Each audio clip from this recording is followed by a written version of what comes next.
I'm not going to say a lot more about her, except that I think you will get a huge amount of information, as I always have whenever I listen to her. So I'm just going to pass it right over to Joanne. Over to you. Thank you, Terry. Good afternoon, everybody. Yeah, nice to see all This of you meeting here. is being recorded. Okay.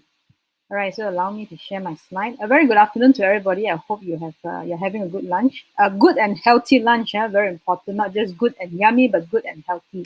Okay, so I would like to share a little bit of my knowledge about the hypertension, and and today's sharing is not to actually replace your doctor's advice. If you're on doctor's follow up, please continue your doctor's follow up. Yeah.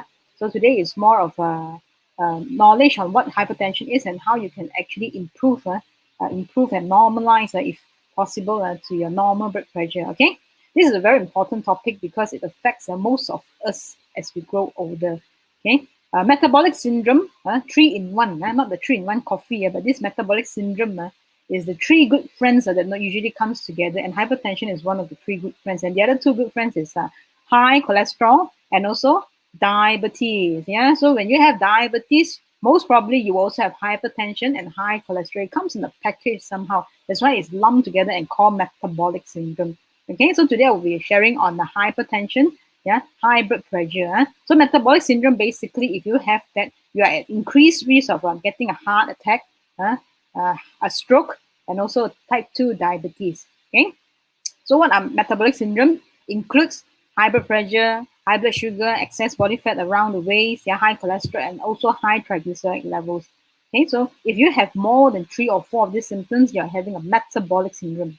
Okay, so on hypertension, today we look at hypertension alone. It already affects 1 in 3 Malaysian adults. Not included Singapore. Today we have Singapore friends here. So 1 in 3 Malaysians is suffering from hypertension. Okay, and not just affecting the older population, but also the younger population, which the younger population in reference to 30 to 49 years old. You know, those days when we hear about hypertension or high blood pressure, only refers to our parents, our grandparents.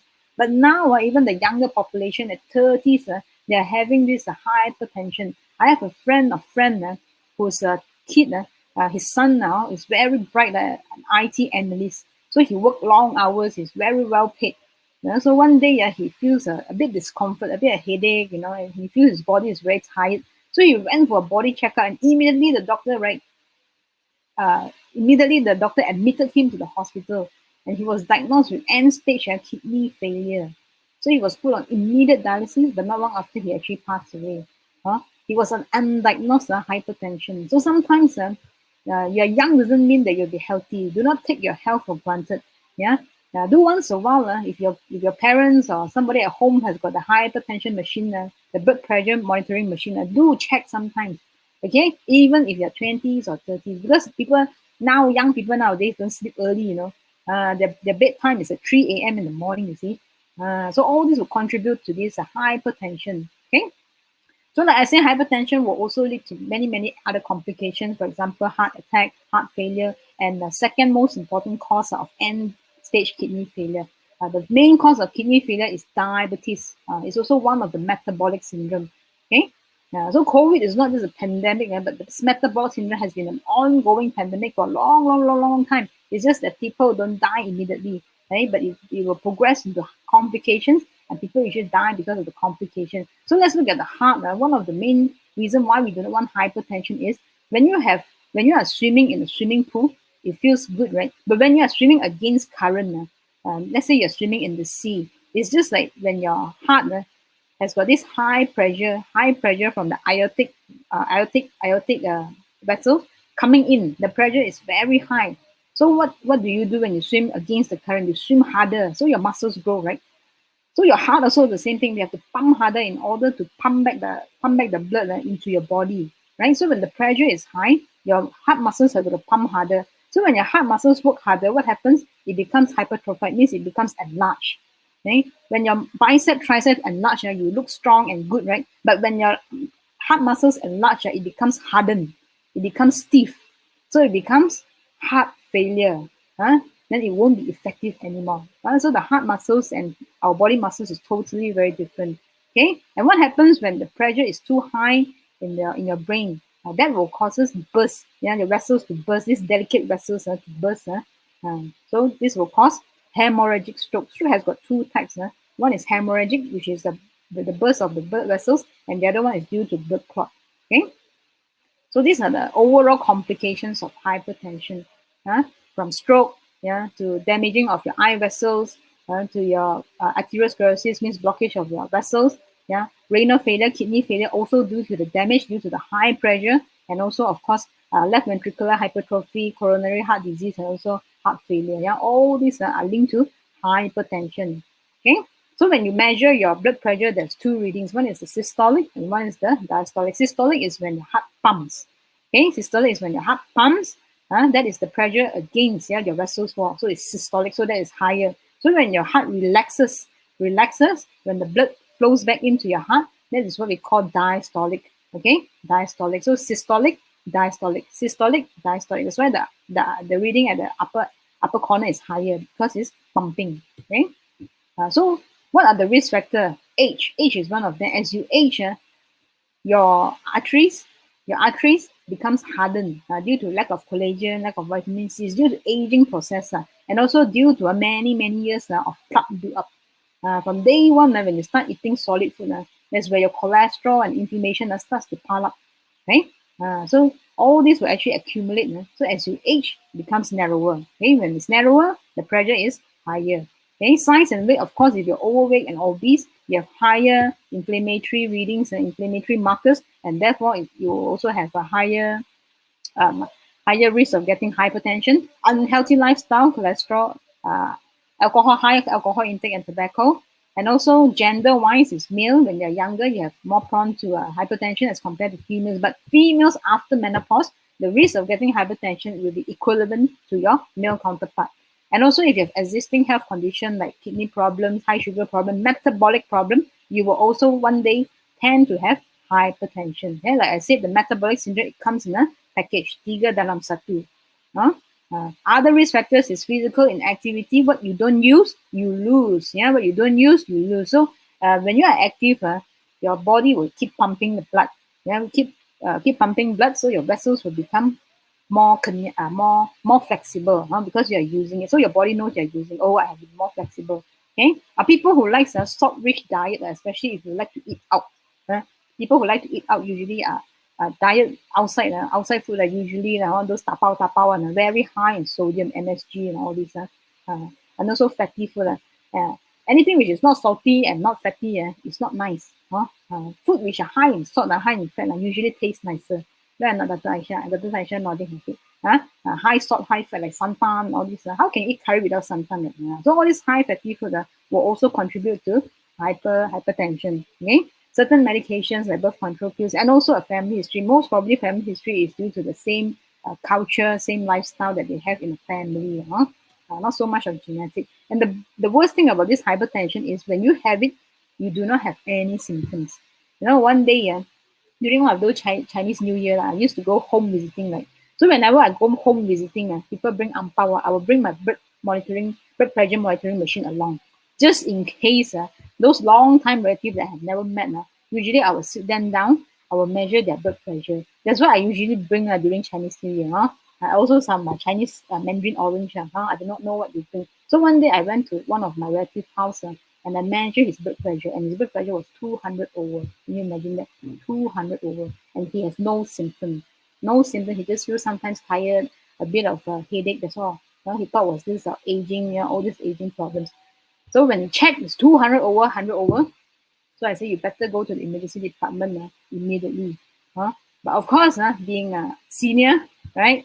Got this a bit of ego, right? So he said, no lah, all these things doesn't matter, So he delayed, and finally, one day he was admitted due to heart failure, because of cold sweat. When he cannot tahan, then the children have to admit him. Then he got no choice.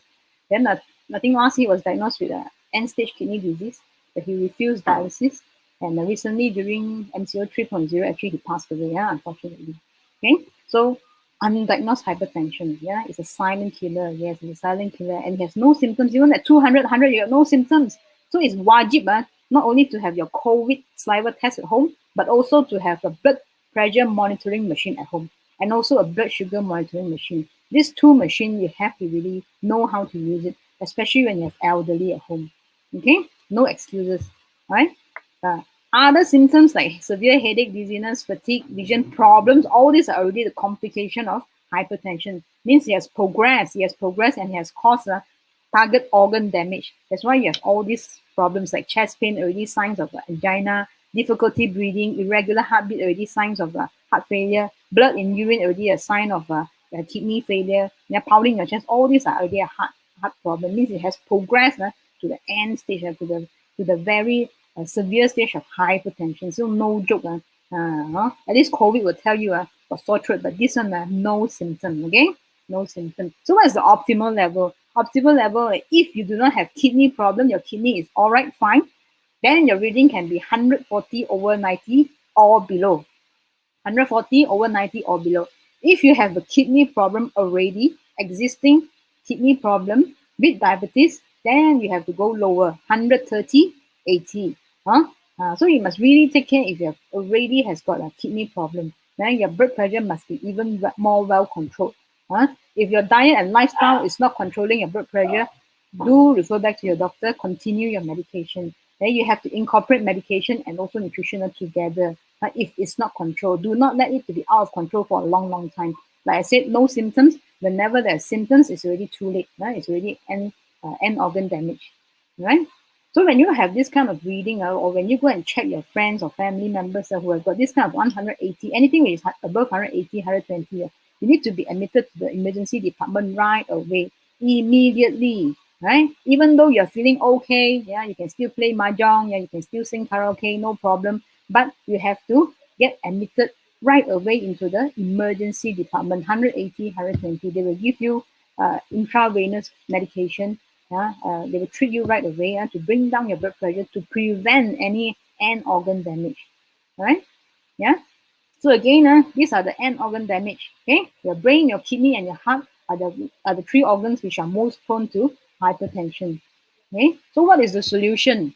Of course, if you have family members, immediate family members who has got hypertension, I believe most of us will have an immediate family member who has got a hypertension. So if you can prevent, you prevent. Okay, otherwise you have to monitor. Right, one thing is to reduce oil intake. All kinds of oil is not recommended now except omega-3. If you're cooking, preferably to use olive oil instead of all those high omega-6 oil like the sunflower oil and all this. So olive oil is a more preferable oil because it has omega-3 and also omega-6. Okay, it lowers the risk of cardiovascular disease. Okay, number two, high in potassium. Minerals are very important, especially potassium. Potassium is found to actually reduce your blood pressure. Okay, potassium. Banana, you can incorporate your banana into your morning protein shake. Garlic is also one of them. Used for a long, long time for circulatory health. In the ancient time during the Greece period. So if you don't like the garlic smell, you can actually opt for supplement. Garlic licorice. The licorice inside the garlic is actually to reduce the smell for people who do not like raw garlic. So how do you eat raw garlic? Or how do you eat garlic? In Chinese cooking, you see a lot of garlic. They chop it, they chop it very fine and they fry with vegetables. How do you take your garlic? You can type in the chat. How do you take your garlic? Different people, different ways of taking garlic. Some in Chinese cooking they use a lot on stirring, frying vegetable. Some they use it in cooking meat. Okay, it's up to you. Some take it raw. Some take it raw. So it's up to you how you like to roast it. Roast is very nice too. So some roast it. So it's up to you how you want to take your garlic, but not in too high temperature because when you cook it in too high temperature, you will destroy the allicin inside the active ingredient inside. So it's best garlic is to be taken raw. Okay, so if you do not like the smell, take the supplements instead. Okay. Then also we do recommend a diet which is high in fiber. We always recommend that high in fiber. That's why nowadays you see a lot of reports and also a recommendation from doctors to go plant-based diet. Why is it so? Because many studies have found that animal products and also high-fat dairy contents actually increases a type of hormone in your body that causes inflammation. And that inflammation causes all these metabolic syndrome and all these lifestyle diseases. Okay, so try to incorporate more fiber, more vegetables, plant-based diet into your daily diet. And fiber is one of them, which is very good to control your blood pressure. All right. So you can read out a bit more about plant-based. Plant-based is very, very important. Okay. Okay. Again, another plant-based, which is red, purple, and blue pigments, fruits and vegetables like your blueberry, your fig, your purple cabbage, your onions, all these are also very good, very high antioxidant, especially red, purple, and blue pigments, vegetable and fruit, contains anthocyanins, which is proven to control your blood pressure. You see, all these are what? All these are plant-based food, right? Soy, you can get it from your all plant protein, your soy, tofu, isoflavone rich food, which also are known to reduce cardiovascular disease. So when you have hypertension, your risk of getting cardiovascular disease is also quite high. So one of the ways is to take a lot of plant-based food in your diet. And also omega-3, like I said, omega-3 is anti-inflammation. It helps to thin your blood. Also, it helps to makes your blood vessels more flexible, reduce the hardening of your blood vessels. So if you're vegetarian, you cannot take omega-3, you can opt for flaxseed. You can go to any organic shop or bakery shop. You can buy a pack of flaxseed, toast it in the oven, likely toast it, put it in an airtight container. So whenever you want to eat your rice, just take 1 tablespoon and pour it into your rice and mix it together with your rice, and you can eat it to increase your omega-3 intake. Seeds are very good. Sesame seed, flaxseed, all these seeds are also very good. So if you do not know how to put it into your diet, you can add it into your salad. You can also add it into your rice. Okay. What else? Calcium. Calcium alone can also reduce your blood pressure, right? It's proven to reduce blood pressure in both men and women from age 11 to 82 years old. Calcium. Right? Where do you get your calcium? Bone broth. Calcium supplement, calcium, magnesium D. So all these can reduce high blood pressure. Okay. What else? Coenzyme Q10 can also reduce your systolic and diastolic pressure. Coenzyme Q10. Coenzyme Q10 is actually a cell food that actually increases the ATP in the cell level to increase the energy of the cell. So not only that, it also reduces your LDL, your bad cholesterol. So all this, when you reduce all this LDL, all this systolic, diastolic, and therefore you will also reduce your heart attack risk. Fantastic, right? So we treat it from the root cause. Okay, why Nutrilite I would recommend? Again, 2021 recently, Nutrilite is awarded again a gold seal award by this trusted brand Reader's Digest award. It has been, I think, more than 10 or 15 years already. And also, Nutrilite is not just a Malaysia brand supplement or Asia brand supplement, but it's an international brand supplement taken by world-class athletes.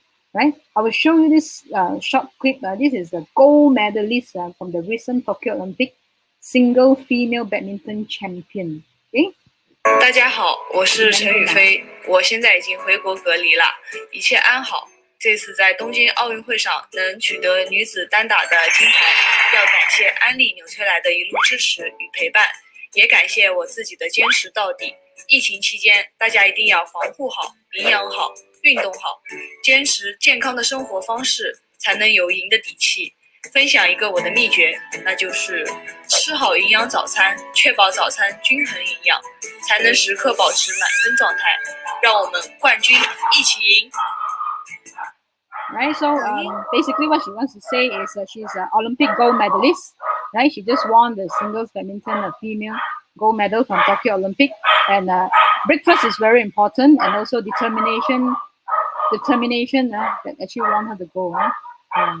So China is actually the second country after US to win the most gold medal. 38 gold medals that they won, and they're sponsored by Nutrilite. Okay, the whole team is taking Nutrilite nutritional supplement. Okay. So overall, in general, these are the supplements that can actually help you, to fulfill your nutrition gap, in your daily diet. Whatever you do not get enough from the diet, you can get it from nutritional supplement to fulfill in your gap. All right. So the presentation is up here. If you have any question, you can type in the group chat. Let me see if there's any question. Okay. Thank you so much, Joanne. That was quick. Yes, if you have questions for Joanne regarding what you've heard, please feel free to put your questions in the group chat, and Joanne will attempt to answer them. Joanne, I just want to start off by asking that one question. You had in one of your early slides, I think it was the first or second slide, where you talk about risk. You mentioned ethnicity as as one of the risk factors. Is there in Malaysia? Is there any particular ethnicity that has higher risk? In Malaysia, our context, or Malaysia, Singapore, in our context, Malaysia not yet. They have not done any studies on that yet, but they have done it in the Western countries, but not in Malaysia yet. But I believe in Malaysia, we all almost are eating the same food, like Mamak 24 hours. All of us, all the ethnicity also eats. So it's more of how we live our life and what kind of diet we consume. Yeah, then that will determine the risk factor of a certain ethnic group. Okay, thank you. Belle's question, she asked for a recommendation for young adults. Or she asked if the intake for young adults is the same as older adults for supplementation, I believe. Okay, supplementation, it can be very personalized. So for young, how young? 12 years old, 13 years old? Or young adults, I think she means. Young adults, 18, 19, 20, that is considered adult. But what older people, it can be 60, it can be 70, it can be 80. Of course, when you're older, right, your metabolism is actually not so good. So we do not recommend too much supplements in one go. Yeah. For young adults, the supplementation recommendation is similar to normal adult dose. Yeah. Which is basically what you will find on the bottle of the supplement that you're taking. Take the recommended dose. Yes, recommended dose on the bottle, and also always remember EARN: exercise, positive attitude, good rest, nutrition, and also diet. Diet high in plant-based, less, or if you can, eliminate totally processed food. Less meat, red meat especially, less meat, low dairy. Dairy also is not so recommended. More on plant-based, plant-based. So it's all four pillars together, not just one. Okay, don't depend on just one. Or you exercise, I don't want to eat nutrition, also cannot. Or I just want to take nutrition, but I don't want to exercise, I don't want to sleep, I want to sleep at 3 o'clock in the morning. So good optimal health need to achieve through four pillars of health, which is the EARN. Okay. Low blood pressure. What about those with low blood pressure? I assume she means, do we need to do anything about it? Okay, low blood pressure is quite common among young people and also female. One thing you can do about low blood pressure is to eat more frequent meals and also to exercise and move your body more often. I find that people who are more sedentary, they always have this low blood pressure problem. If it doesn't cause any problem, it's fine. But if you have fainting spell or you tend to get dizzy easily, those are the trouble stuff. Like if you have low blood pressure, but if you don't have symptoms, it's okay. The most of the time, those people get low blood pressure, they will have fainting spell. They will get faint easily. They get dizzy easily, especially when they change their position from squatting to standing, and then they get seeing stars. Those are problems. Okay? And let me take this question from LG, which is I think connected with this. Is that what is the safe? Is there like a safe blood pressure for low blood pressure? I know you say 120, 80 is the optimal, that's the kind of indicator for good blood pressure. But what is the safest at its lowest? I think that's her question. I think nothing lower than 90, 70. Yeah, 90, 70. Yeah. Otherwise, you'll be having fainting spell all the time already. About 90, 70. Do get checked if you are really having a lot of too often. When your fainting spell is too often, then you need to get checked. Hubert has a question. Bad cholesterol is one of the causes of high blood pressure. I heard that drugs to control cholesterol is not good. Is that true? What is your view on that? Okay, here we do not comment whether we are against drug or anti-drug. Do all drugs do contain a side effect? That is for true. Bad cholesterol do contribute to the build-up of the plaque. Not only that couples up with inflammation will actually cause a blockage of the artery. Like I said, metabolic syndrome usually comes in a package: high cholesterol, high blood pressure, and also high cholesterol, high blood pressure, and high sugar level. So if you have high cholesterol, try to do some lifestyle modification through the EARN. Again, everything, all these chronic diseases can be reversed with the EARN. It's just that people are not disciplined enough to do that. Especially diet and food. For go plant-based means you cannot eat your favorite char kway teow anymore. Too high fat, right? Those diet. So you need to be very disciplined in your EAI if you really want to reduce your cholesterol level. If that is not controlled and it's out of control, then of course we'll always advise you to seek a medical advice. Okay? Yeah. So, yeah. So Hubert, just to clarify, I think you might be talking about statin. There is a lot of, I think, not controversy, but there's a lot of views about whether statin is good for your body and not. I think there are side effects. However, we recommend that you seek the advice of your doctor. So don't go off medication. But at the same time, I've heard of people who have practiced the principles that Joanne has practiced, EARN, gone plant-based, and then were able to go off medication on the advice of the doctors. So I think that's the best thing to do, is to move our lifestyle towards something that we can control rather than being dependent totally on medication. But remember this, that you need to take the advice of the doctors. Somebody asked, a good question. What's the best time to take our blood pressure? Same time every day. Same time every day. If you were to measure and monitor your blood pressure, do it same time every day. Any time lah, but same time every day lah. Time. But the best time would be the moment you wake up early in the morning. Oh, okay. That's the time also you can also measure your blood sugar level before your breakfast. Yeah. Okay, great.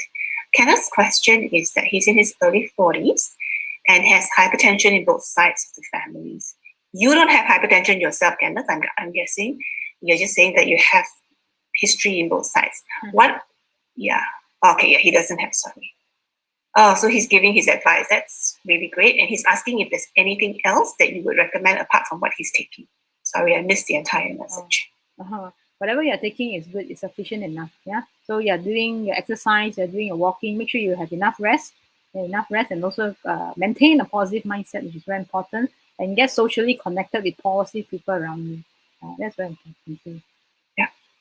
I think the food you take also is important, right? Take Joanne's advice on plant-based as much as possible. Yenja asked a question to start.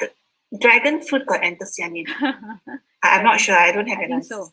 Yeah, I think so. I need to go and check that again. Get back to you, yeah. But because it's colored, it's probably good. Yeah. Dragon fruit also got to take note. Some dragon, because nowadays it's all planted, right? So they use a lot of pesticide in all these fruits. Oh, yeah. Okay. So it probably has to be organic if you want to get good. Yeah, if you can plant at home yourself. Dragon fruit can plant here in Malaysia? Yes, can. Most of the dragon fruit are from Malaysia actually, and they use a lot of pesticide. That's how we get to know from all these fruit sellers. Even papaya also. So when before you peel off the papaya skin, right, make sure you wash it off thoroughly with your dish cloth. Remove all the pesticide. Because when you peel papaya, one hand you'll peel, and by the time you rotate to the other side, the peel side, your hand will be contaminated with all the pesticide. So you better wash thoroughly the whole fruit before you start cutting. Okay. I know why some of us take a bit more supplements. Okay. Mark's question is, how do we know whether the home blood pressure device is accurate or needs calibration? That's a great question. Okay, one way to do calibration on this blood pressure machine is to bring it to your doctor's clinic, or you can bring it to your nearby pharmacy, the place where you bought the machine, or whoever. Make sure when you use the machine, you use both at the same time, the reading is the same. So you calibrate it with another machine. That's how we do calibration, for this blood pressure machine. Just taking from Kenneth's question, is high blood pressure hereditary? Does it mean that my father has it, that I would have a high risk of it? Most probably you inherit the lifestyle. There's no gene saying that your father and mother has hypertension and you have a gene. There's no gene, but it's more of a culture that runs in the family.